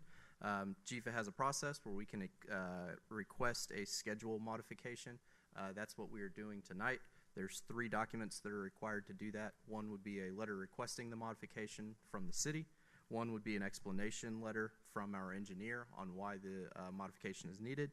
And then the last thing is the acknowledgement of a modification fee form for GFA. There is a 1% modification fee that usually applies to modifications of GFA loans. However, they let you have up to 3 modifications without charging that 1% fee. This is the first modification that we've requested, so there is no fee associated with this. It is just a schedule modification. The schedule is pushed out as part of the request to December of 26. We don't believe it will take that long. However, that does give us a little bit of extra cushion in case some other thing arises. Questions, council members? Yes, sir. Last night, I think it was last night, we discussed that the startup of the Harris facility is that still on though is it May or June, we said? Or does this push that back? No. This allows us to start it up in May, because otherwise we'd have to close out the loans right now. If we were going to ask for a modification, we just took the extreme date. That doesn't change the start. Okay, so we're still on schedule as it was stated, correct? Yes, sir. Because I know we're paying monthly interest until that point, right? Correct. All right, thank you. Other questions? Hearing none at the time, I'll entertain a motion to approve the acknowledgements as requested by Mr. Worthington. Second. Motion and a second. All in favor, please indicate by raising your right hand. Please let the record show the acknowledgements were approved unanimously. Thank you, Mr. Worthington. Thank you. Item 12I is Flint EMC easement relative to Saddle Creek Pump Station. Mr. McMurray. Thank you, Mayor, Council. Staying on topic with A. Harris in the East Perry wastewater facility. Saddle Creek is our pumping station, property owned by the city of Perry. Of course, this new pumping station needs power. Flint EMC has submitted this easement request to allow power service to come into the pump station site. Staff has reviewed and recommends approval of this easement. Questions, council members? Hearing none at this time, I'll entertain a motion to approve the easement as requested. Second. There's a motion and a second. All in favor, please indicate by raising your right hand. Please let the record show the easement was approved unanimously. Thank you, Mr. McMurray. Item 13 are general public items. Is there anyone here in the general public that would like to address mayor and council at this time? Yes, sir. Again, if you'd give us your name and address, please. Robert Sharples, 200 Hill Road, Perry. Let's take a look at the Heritage Oaks thing. My recommendation for that is commercial sponsorship. Bring it in. Everybody else is doing it. So put a sign up there. We got Jack Links up there. It's in every, their product is in every store in the nation, including out at sea on U.S. Navy ships and everywhere else. They're making big money. Heritage Oaks, Jack Links. Thank you. Thank you. Anyone else like to address mayor and council at this time? Thank you. Item 14 are council member items. Dr. Faust, anything this evening? I just want to say thank you to my family and friends who came to support me tonight. And that's all. Thank you. Mr. Jones? No, sir. Dr. Albritton? Mr. Moody? Yes, sir. Congratulations, Dr. Faust. We look forward to working with you. Dr. Albritton, Mr. Jones, congratulations on your reelection. I look forward to working with you all again, as well as Councilmember Peterson and Reverend King. All right. Mr. Peterson? I cannot top that. Okay. Reverend King? No, sir. Okay. And you too, Mayor. Oh. Yeah. You too, Mayor. I'm sorry. Thank you. I appreciate your looking forward to working with.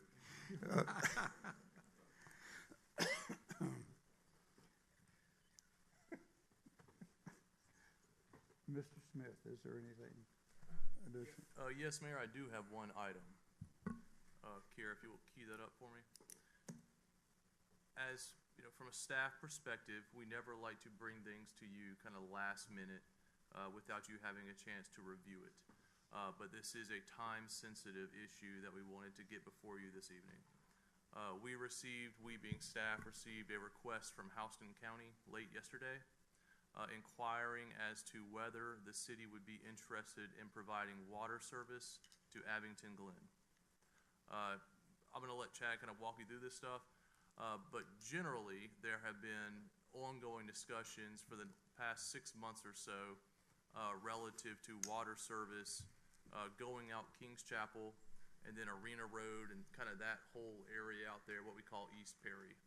And there are some I guess discrepancies or gray areas or whatever relative to who is actually providing water or who should be providing water and what's shown in our service delivery areas and that sort of thing. So things we're all going to have to be working on over the next year or so.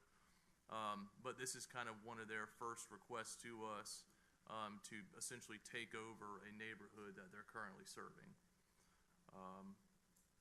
There are a number of things I kind of wanted to go through with you all on this, and I want to be very clear that I'm not asking for any sort of commitment from you all this evening. I am asking for two things. The first is this something that the city is generally interested in? Do we want to provide water service in this area? The second is you all to approve moving forward with an engineering study to take a look at and model the ability to provide water in that area. And a couple of things I think to keep in mind. When you think about this part of town, I mean, that's Perry.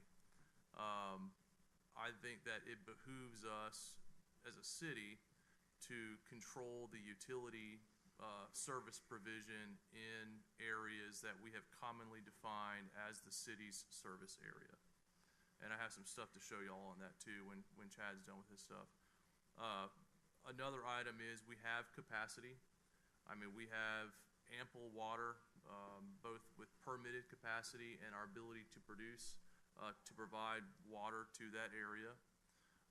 And I think too, with the upcoming discussions and negotiations that the city is going to have with the county on service delivery, it would be beneficial for us to show the county that we are willing and able to provide services in this area in an effective manner.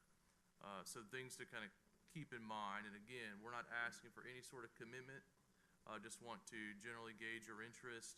And if it is something you're interested in, we would get back with the county tomorrow and let them know that, yes, we're generally interested, we're pursuing a study, but we're not committed to anything, and we will continue to have discussions with them as the study progresses and that sort of thing.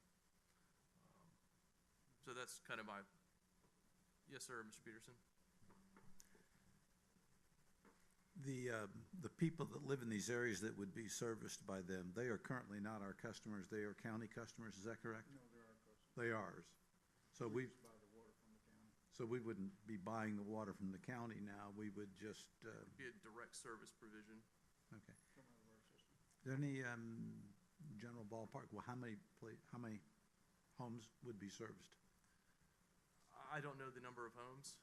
So you see here on the map, and Chad's gonna take you through it, that's Abington Glen right there. Yeah, I tried to count So them, but, it would serve that subdivision, and then it would also serve the new proposed, phase 2, I guess it is, of the, I don't know what phase it is, but the new phase of that subdivision going in off map, kind of behind that. You can't see it, but up towards Houston Lake. yes. Chad, do you want to show them what's going on with this thing? Absolutely. Robert, you did a great job. He really did a good job explaining it. Backing up just a little bit, this request comes from Houston County because of an interest in a developer wanting to expand Abington Glen further. And come back from the county, says, hey, we're having trouble meeting our water capacity requirements. City, can you review it? So it came to me asking for a review. So the easiest option that you see here pictured in front of you is the detention center there at the corner of Kings Chapel and Perry Parkway. There is a water main there. We could extend that water main down to the entrance of Abington Glen along there at Gurr Road and Kings Chapel on the far right-hand side of your picture, or to the east, if you follow me there. Taking those master meters, which are county, city meters that are billed from the county water system, off, directly feeding city water to those customers. Of course, we'll need to model this, make sure pressure and volumes work, and we're really just seeking your concurrence to move forward with that, as Robert mentioned in his discussion. Kira, if you will flip to the next screen, and I wish I had the clicker so I could go back and forth on this stuff, but I wanted to show y'all what's kind of going on and what, from an administration perspective, has me kind of concerned about our current service delivery arrangements. What you see in front of you is the defined service delivery areas for sewer service in Houston County.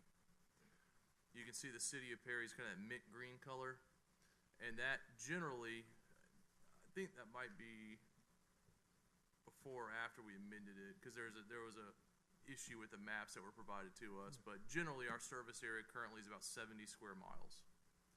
And from administration's perspective, the city wants to provide our full range of services in that 70 square mile area. That's what we have negotiated generally. And that's for, if you see this service area here, that's for all of our services except for water. If you would go to the next map, Kira, this is the counties and the cities' water service delivery area map. And you can see that the city of Perry is in that yellow and generally reflects the existing city limits. I mean, generally. Chad and I were talking about this map before the meeting, and it's not up to date like it should be. But generally, that's what we're looking at water service-wise. And from administration's perspective, again, it would be best if the water service delivery area reflected all of the other service delivery areas that we have in our service delivery agreement with the county. And in moving forward, again, with no commitment this evening, I think it would be a very good first step for us in asserting our ability and desire as a city to serve our complete service delivery area, if that makes sense. So again, this is something that we have to negotiate with the county and our sister cities every 5 years, basically running concurrently with our comprehensive plan. So we will be in negotiations with the county this year on this stuff. So it's things that we all need to be thinking about as we move forward. So that was kind of a sidebar, but something that's very important, and it's very much a part of this discussion and this request from the county.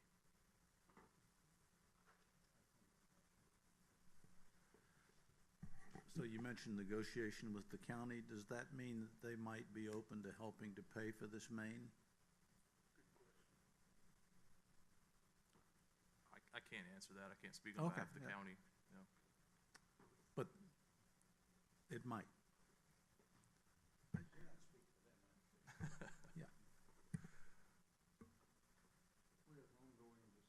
with them, and so that would be something we would bring up, because water evidently is has become a very big issue in the county, so.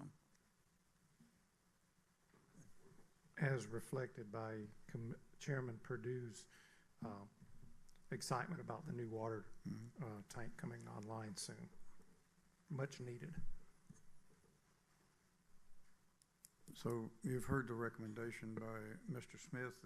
If you need it repeated, then we would need a motion to approve, to allow him go forward to look at this and see the feasibility of it. So moved. Is a motion to accept his proposal? Is there a second? Second. Okay. There's a second. All in favor, please indicate by raising your right hand. Mr. Smith, you have approval to move forward. Thank you, and again, I apologize for bringing that to you without any future reference, No, I'd say previous reference. And I'd say on the contrary, thank you for bringing it up at this point, and that's a lot of heads up. Appreciate that. Ms. Newby, do you have anything for us? Okay. Item 15 are department heads. Ms. Wharton? Mr. Worthington? Mr. Duffy? No, sir. Mr. Coates, anything for us this evening? Chief? Nothing tonight, sir. Chief, anything? Nothing further, sir. Okay. Ms. White? Ms. Birdshaw? Ms. Clark? Mrs. Warren, is there anything from the city clerk's office? No, sir. Okay. Thank you.